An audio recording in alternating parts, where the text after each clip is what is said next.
Hey everybody, welcome. My name is Kevin Jones and this is the Beginning Hunter video series here on YouTube. My goal with this program is to educate and inform you on everything that you're going to need to know about becoming a new hunter. This is onX Maps and these are 5 tips for the whitetail hunter. Let's get started. Tip number 1 is how to discern public versus private. So this is one of the main reasons that people get onX is to try to find where the boundaries of their private land is or if there's any public land in their area. So what you're going to want to do is you're going to want to come in here to your onX account. You're going to click Map Layers. When you hit Map Layers, you're going to need to find the state that you're hunting in. So that way you can turn on and off these layers. And you want to click the plus button and you'll see something like private lands. So this is Idaho that we're looking at. So you're going to see Idaho private lands. When we click that, it's going to turn it on.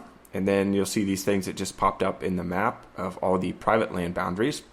And then you're going to want to click the other one on, which turns on the public and government lands.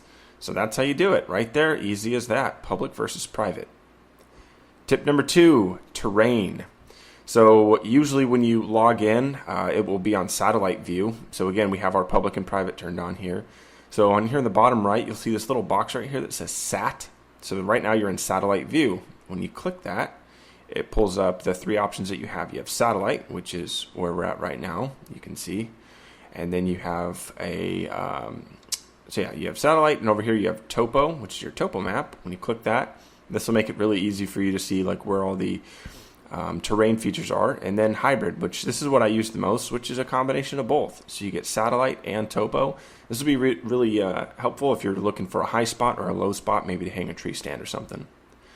Speaking of tree stands, setting waypoints. So this is just like setting a pin, like maybe an old GPS that you used to have, or putting an X on a map so that you can come back to that exact same spot. Up here on your tools, you're going to want to click this little balloon-looking thing. That is your waypoints. It says add a waypoint. And so you can click this waypoint. It's the exact same thing in if you're using the mobile app. And you're going to want to drop your waypoint wherever you want. And then up here, you can change the name. You can change the icon.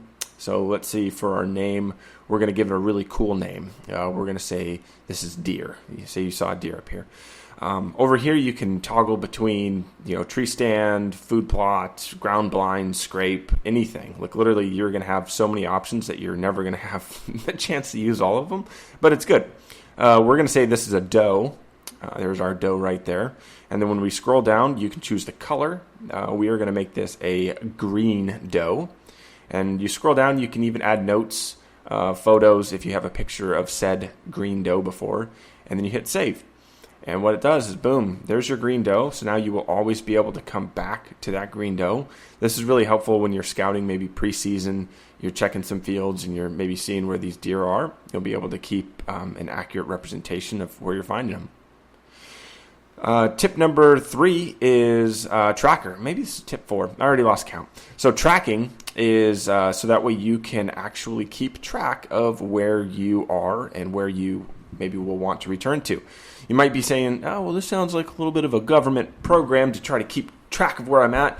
No, it's not. It's only helpful to you. So this, I went back and found a hunt that we did a couple years ago, and this is when we kind of drove around through these big patches of BLM here. It's really helpful because once you get in, I can't do it on the computer, but you can only do this on your mobile app. But this target thing in the bottom right kind of looks like crosshairs. In the very bottom right, you click that, and then you'll have to hit start, and then it will keep track, and it will let you know where you've been.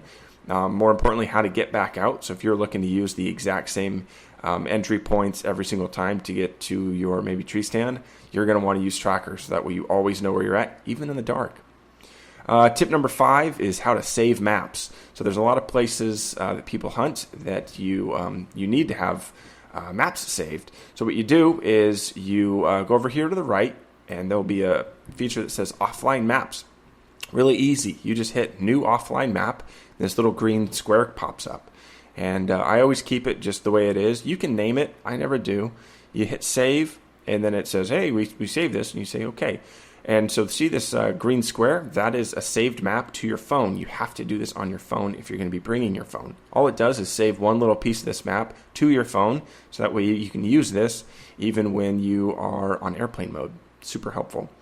That's it for today. Thanks for watching. Like and subscribe, do all that kind of stuff, and good luck this season. We'll see you next time. Bye.